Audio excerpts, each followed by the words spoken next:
Halo semuanya, perkenalkan nama saya Niketut Gustini. Saya biasa dipanggil Tini. Saya adalah mahasiswi kampus Universitas Udayana, Fakultas Ekonomi dan Bisnis. Pada hari ini saya akan membuat video yang merupakan tugas dari mata kuliah metode penelitian, di mana saya akan mencoba menjelaskan pentingnya filosofi dalam penelitian. Pertama, saya akan menjelaskan apa yang dimaksud dengan filosofi penelitian.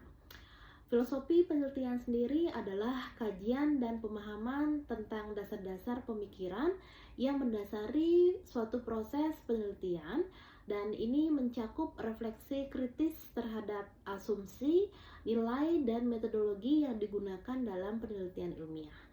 Filosofi penelitian membantu peneliti dalam memahami berbagai pendekatan perspektif yang dapat diterapkan dalam penelitian, serta bagaimana hal tersebut dapat mempengaruhi cara mereka dalam mengumpulkan data, menganalisis data, serta menginterpretasikan data. Saya akan mencoba menjelaskan istilah research onion, di mana research onion sendiri adalah model yang digunakan untuk menggambarkan berbagai lapisan elemen yang terkait dalam proses penelitian, di mana model ini membantu para peneliti untuk memahami dan merencanakan pendekatan penelitian secara sistematis. Seperti yang kita ketahui bahwa onion itu memiliki lapisan dari lapisan luar, kemudian lapisan berikutnya di dalam sampai lapisan yang paling dalam, dimana diistilahkan dalam metode penelitian itu dengan research onion. Saya akan mencoba menjelaskan mulai dari lapisan yang paling luar, itu adalah filosofi atau filsafat penelitian. Filsafat penelitian atau filosofi sendiri adalah lapisan yang paling luar, mencakup pandangan dunia peneliti seperti positivisme, interpretisme, dan pragmatisme. Filosofi ini mempengaruhi cara peneliti memahami dan mengeksplorasi fenomena. Kemudian lapisan berikutnya dikatakan approach atau pendekatan. Di lapisan ini peneliti memilih pendekatan yang akan digunakan, biasanya berupa pendekatan deduktif, di mana yang dimaksud dengan deduktif itu sendiri adalah mengembangkan sebuah hipotesis dari teori yang ada, atau pendekatan dengan induktif atau induksi. Yang dimaksud dengan induktif sendiri adalah mengembangkan teori dari data yang dikumpulkan. Kemudian lapisan selanjutnya setelah approach atau pendekatan adalah strategi, di mana pengertian strategi di sini adalah strategi penelitian yang dipilih bisa berupa studi kasus, survei, eksperimen, atau desain penelitian lainnya yang menentukan cara peneliti untuk mengumpulkan data serta menganalisisnya. Kemudian lapisan yang berikutnya adalah choice atau choices, pilihan, di mana pada lapisan ini peneliti dapat memilih antara pendekatan monometodologis atau menggunakan satu metode, atau menggunakan multi metodologis, lebih dari satu metode. Kemudian pendekatan berikutnya adalah time horizon atau periode waktu.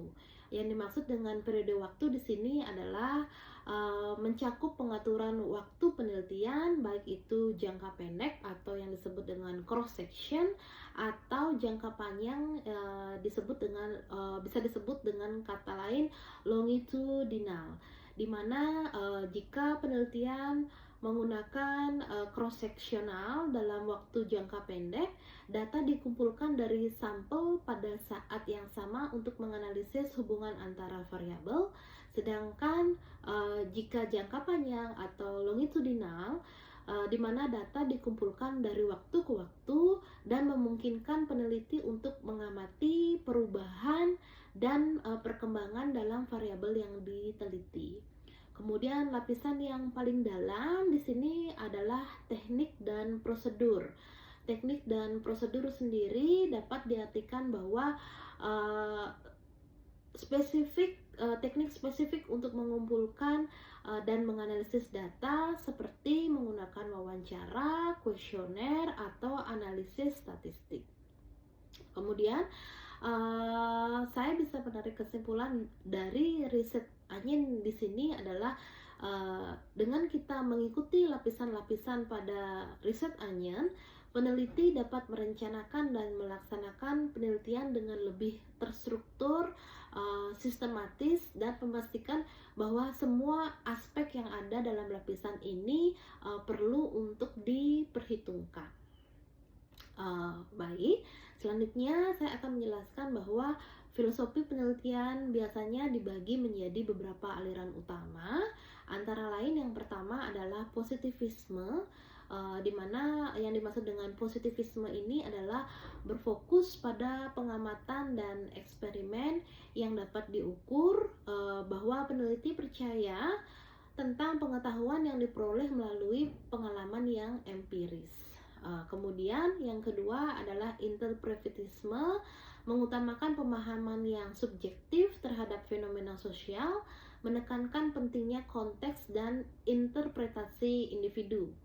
Kemudian kritisme atau critical realism adalah pendekatan yang mengakui bahwa realitas sosial ada, tetapi pengetahuan tentangnya selalu terbatas dan terpengaruh oleh konteks sosial dan sejarah.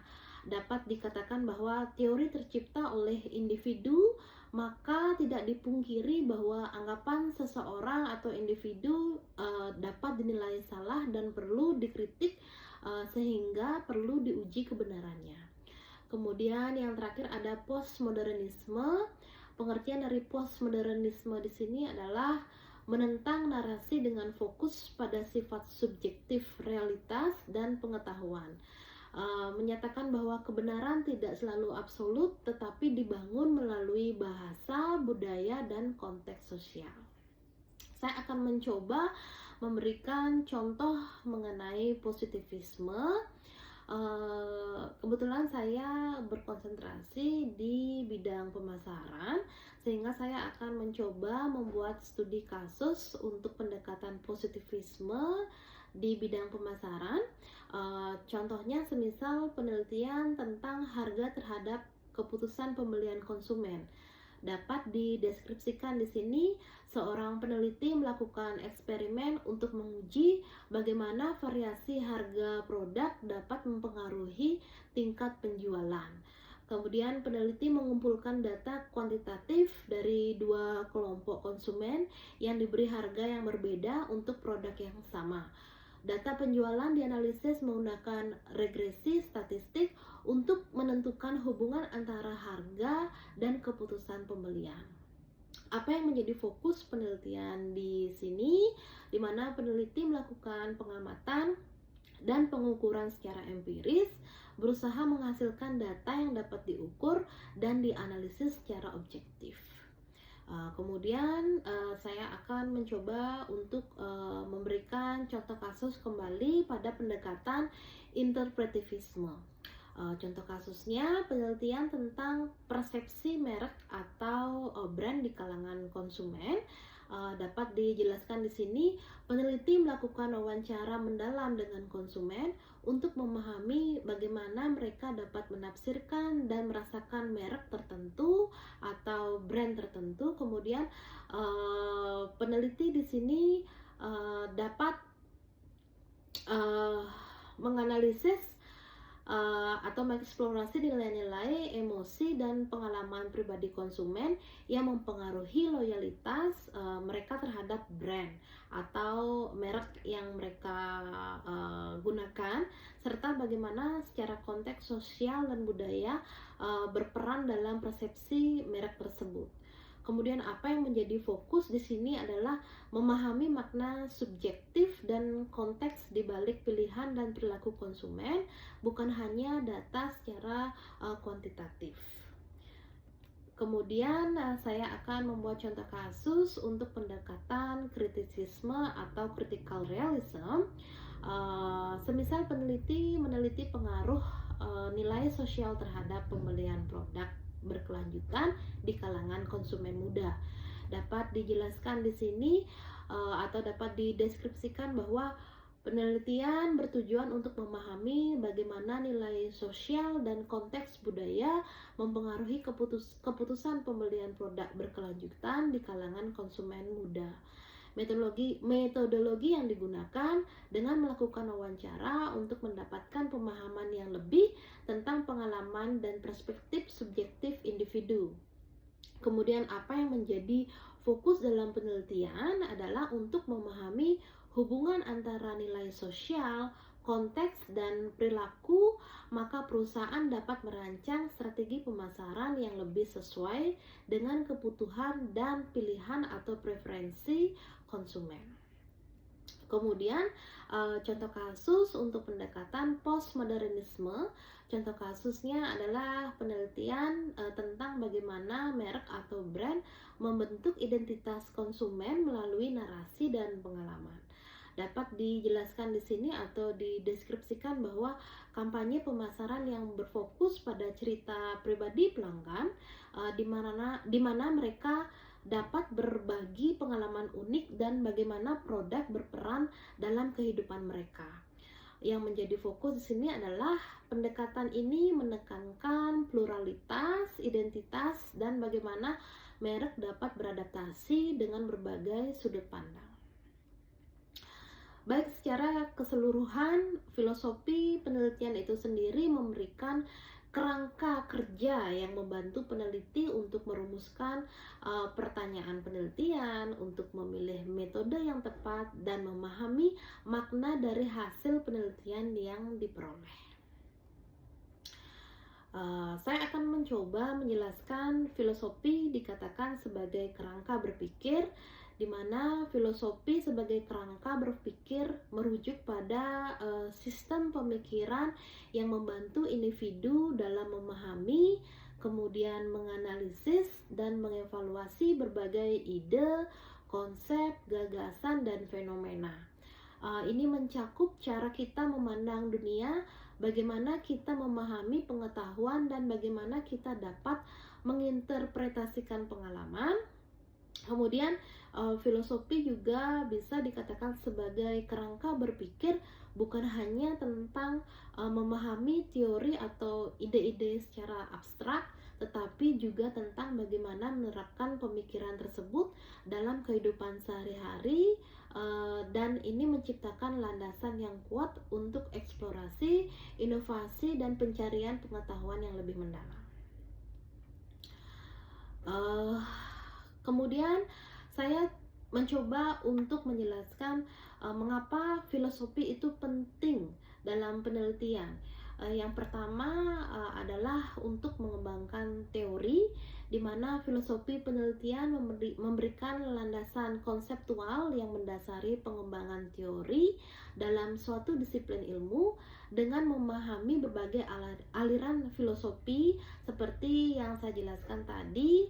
Ada positisme, interpretivisme, kritisme, dan postmodernisme. Yang pertama mengenai merumuskan teori, maksudnya di sini adalah memahami cara-cara berbeda dalam memandang fenomena, memungkinkan penelitian atau peneliti untuk merumuskan teori yang relevan. Misalnya pendekatan positivisme mungkin fokus pada pengembangan teori yang dapat diuji, kemudian dapat diukur, sedangkan pendekatan interpretivisme lebih menekankan terhadap pemahaman konteks sosial atau fenomena suatu keadaan. Kemudian pengembangan teori juga dikatakan sebagai kerangka kerja, di mana filosofi membantu peneliti dalam menyusun kerangka kerja yang logis dan sistematis yang dapat memandu proses penelitian dari awal sampai akhir dari penelitian. Kemudian filosofi penelitian itu penting karena sebagai pengembangan metodologi. Filosofi penelitian berperan dalam menentukan metodologi yang digunakan dalam penelitian, mencakup yang pertama memilih metode yang tepat berdasarkan filosofi yang dianut, peneliti dapat memilih metode pengumpulan data berupa kualitatif atau kuantitatif dan menganalisisnya sesuai dengan data atau penelitian apa yang akan dibuat oleh peneliti. Misalnya peneliti berfokus pada pengukuran dan data statistik yang cenderung menggunakan metode kuantitatif, sedangkan penelitian yang mengeksplorasi makna dan konteks sosial akan lebih condong pada metode kualitatif. Kemudian menentukan prosedur penelitian. Filosofi juga membantu dalam merancang prosedur penelitian yang konsisten dengan asumsi dasar yang dianut, memastikan bahwa semua aspek penelitian saling mendukung. Kemudian untuk memahami konteks, di mana maksud dari untuk memahami konteks di sini adalah filosofi penelitian mengajak peneliti untuk mempertimbangkan konteks di mana peneliti melakukan penelitian dalam konteks sosial dan budaya. Dengan memahami konteks sosial dan budaya, peneliti dapat menghindari generalisasi yang tidak tepat dan lebih memahami faktor-faktor yang mempengaruhi fenomena yang diteliti. Kemudian asumsi dasar peneliti. Filosofi membantu peneliti untuk menyadari bahwa asumsi-asumsi yang mendasari penelitian yang mereka lakukan, memahami bahwa asumsi ini penting untuk menghindari bias dan memastikan bahwa penelitian dilakukan dengan cara yang transparan dan etis. Kemudian untuk memperkuat validitas penelitian, dengan memiliki dasar filosofis yang jelas, peneliti dapat memperkuat validitas penelitian mereka. Ini penting karena pemilihan metode dan analisis yang konsisten dengan filosofi yang diadopsi dapat membantu menghasilkan temuan yang lebih dapat dipertanggungjawabkan dan relevan. Baik, saya akan memberikan contoh kasus kembali tentang penerapan filosofi penelitian. Studi kasus di bidang pemasaran menunjukkan bahwa bagaimana filosofi penelitian dapat mempengaruhi hasil penelitian. Yang pertama adalah pendekatan positivisme, di mana penelitian kuantitatif yang mengukur pengaruh iklan di media sosial terhadap keputusan pembelian. Kemudian metodenya, peneliti mengumpulkan data dari survei kepada konsumen yang aktif menggunakan media sosial. Kemudian data yang dikumpulkan mencakup frekuensi interaksi dengan iklan serta tindakan pembelian yang dilakukan setelah melihat iklan tersebut. Kemudian analisisnya, data dianalisis menggunakan statistik deskriptif dan regresi untuk menentukan hubungan antara eksposur iklan di media sosial dan perilaku pembelian. Kemudian hasilnya memberikan pemahaman yang objektif dan terukur tentang pengaruh iklan di media sosial terhadap keputusan pembelian. Berikutnya saya akan mencoba membuatkan studi kasus kembali untuk pendekatan interpretivisme. Studi kasusnya semisal penelitian kualitatif yang mengeksplorasi bagaimana konsumen dapat menafsirkan iklan di media sosial. Kemudian metode yang dilakukan oleh peneliti, yaitu peneliti melakukan wawancara mendalam dengan sejumlah konsumen untuk memahami pengalaman dan persepsi mereka terhadap iklan yang mereka lihat di platform media sosial. Kemudian fokusnya adalah pada makna yang mereka berikan kepada iklan yang ditayangkan dan bagaimana hal itu dapat mempengaruhi keputusan pembelian mereka. Kemudian analisis, data dianalisis secara tematik untuk mengidentifikasi bahwa pola dan tema yang muncul dari wawancara memungkinkan peneliti untuk memahami konteks sosial dan emosional di balik perilaku konsumen. Kemudian berikutnya studi kasus untuk pendekatan kritisisme atau critical realism.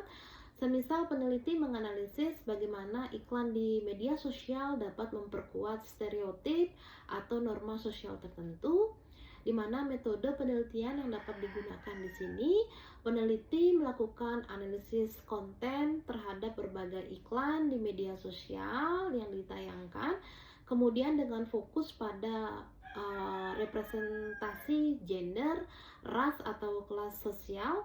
Penelitian ini mempertanyakan asumsi yang ada dalam pemasaran dan bagaimana dampak sosial, bagaimana iklan dapat mempengaruhi pandangan masyarakat. Kemudian hasilnya dapat dianalisis dengan peneliti mengevaluasi dampak sosial dari iklan tersebut dan menawarkan rekomendasi untuk praktek pemasaran yang lebih inklusif dan adil. Kemudian hasil penelitian dapat digunakan untuk mendorong perubahan dalam strategi pemasaran dan meningkatkan kesadaran akan isu-isu sosial. Kemudian berikutnya adalah saya mencoba untuk membuatkan studi kasus kembali dengan pendekatan postmodernisme, di mana penelitian tentang bagaimana merek membentuk identitas konsumen melalui narasi dan pengalaman. Metodenya kampanye pemasaran yang berfokus pada cerita pribadi pelanggan, di mana mereka dapat berbagi pengalaman unik dan bagaimana produk mereka dalam kehidupan mereka. Perusahaan menganalisis konten yang dibagi ke dalam media sosial, kemudian terkait dengan merek dan produk yang dimiliki perusahaan. Ini termasuk meme, hashtag atau pagar dan cerita yang menunjukkan bagaimana konsumen dapat berinteraksi dengan merek atau brand dalam kehidupan sehari-hari. Kemudian dianalisis, pendekatan ini menekankan pluralitas identitas dan bagaimana merek dapat beradaptasi dengan berbagai sudut pandang. Bisa diambil kesimpulan bahwa studi kasus ini menunjukkan bagaimana filosofi pada pendekatan postmodernisme mempengaruhi hasil penelitian dengan memberikan pengalaman yang lebih tentang makna subjektif di balik perilaku konsumen. Ini membantu perusahaan mengembangkan strategi pemasaran yang lebih kuat dan relevan, di mana dapat membangun hubungan yang lebih baik dengan konsumen mereka. Jadi studi kasus di bidang pemasaran yang tadi saya jelaskan dengan 4 pendekatan menunjukkan bagaimana filosofi penelitian dapat mempengaruhi hasil penelitian. Pendekatan filosofi penelitian, positivisme, interpretivisme, kritisme atau critical realism, dan postmodernisme memberikan cara yang berbeda untuk memahami fenomena yang sama. Seperti contoh kasus atau penelitian tentang pengaruh media sosial terhadap perilaku pembelian konsumen. Kemudian pendekatan ini menunjukkan bahwa filosofi penelitian tidak hanya mempengaruhi metodologi yang digunakan, tetapi juga cara dan hasil penelitian dapat diinterpretasikan dan diterapkan dalam praktek pemasaran. Baik, selanjutnya saya akan menjelaskan filosofi penelitian dapat mempengaruhi pemilihan metode penelitian. Metode di sini pengumpulan data, metode kualitatif, kuantitatif, atau campuran. Saya akan mengawali dengan menjelaskan tentang metodologi penelitian kuantitatif, di mana filosofinya di sini adalah positivisme. Dapat dideskripsikan bahwa metode ini berfokus pada pengumpulan data, menganalisis data numerik atau angka-angka untuk menguji hipotesis. Penelitian kuantitatif sering juga melibatkan eksperimen, survei, atau analisis statistik. Kemudian metode penelitian kualitatif, filosofinya adalah interpretivisme. Dapat dideskripsikan bahwa metode ini mengutamakan pemahaman yang mendalam tentang pengalaman, makna, dan konteks sosial individu, di mana penelitian kualitatif sering melibatkan pengumpulan data non-numerik atau kata-kata yang bisa didapat dari teks atau wawancara. Contoh metode di sini adalah wawancara mendalam, fokus kelompok atau fokus grup, serta observasi partisipatif. Kemudian metode campuran atau mixed method, filosofinya adalah dapat mencakup elemen dari penggabungan positivisme dan interpretivisme. Dapat dideskripsikan bahwa metode campuran menggabungkan penelitian kuantitatif dan kualitatif untuk memberikan perspektif yang lebih komprehensif tentang fenomena yang diteliti. Kemudian ini memungkinkan peneliti untuk mengkonfirmasi temuan kuantitatif dengan wawasan kualitatif. Adapun contoh metode yang digunakan pada mixed method ini atau metode campuran ini adalah survei yang diikuti dengan wawancara yang mendalam, kemudian eksperimen dengan analisis kasus.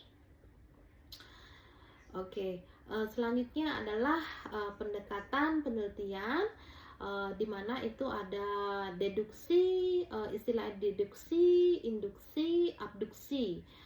Deduksi di sini berdasarkan premis yang sudah ada, bisa dianggap benar dan ada kajian pustaka, kemudian teori itu dapat diuji kembali.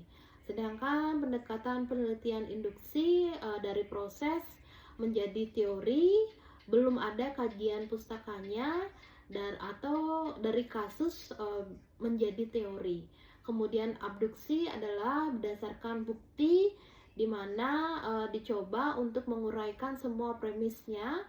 Kemudian teori yang ada dibawa ke lapangan dan hasil di lapangan kembali dibuatkan teori atau bisa dikatakan sebagai modifikasi. Deduksi, di sini saya akan mencoba membuatkan contoh kasusnya. Semisal Raffi Ahmad adalah influencer terkenal, itu adalah premis umum, maka ia memiliki pengaruh dalam politik, dapat disimpulkan lebih spesifik, sehingga deduksi di sini dapat disimpulkan sebagai proses berpikir yang dilakukan dengan melihat pernyataan-pernyataan umum menuju ke hal yang sifatnya lebih khusus melalui logika yang benar. Kemudian saya mencoba juga membuatkan contoh kasus pada pendekatan penelitian induksi, misalnya melihat beberapa influencer yang terlibat dalam politik, kita dapat menyimpulkan bahwa influencer dapat berperan dalam politik termasuk Raffi Ahmad, sehingga dapat disimpulkan bahwa pendekatan penelitian induksi ini adalah pendekatan yang bermula dengan menyajikan sejumlah keadaan khusus, kemudian dapat disimpulkan menjadi suatu fakta, prinsip, atau aturan. Kemudian saya juga mencoba di sini membuatkan studi kasus untuk pendekatan penelitian adopsi. Mengapa Raffi Ahmad dipilih sebagai utusan Pak Prabowo dengan melihat keterlibatan Raffi dalam acara politik dan popularitasnya, kita bisa menyimpulkan bahwa dia mungkin dipilih karena kemampuannya untuk menjangkau audiens yang lebih luas.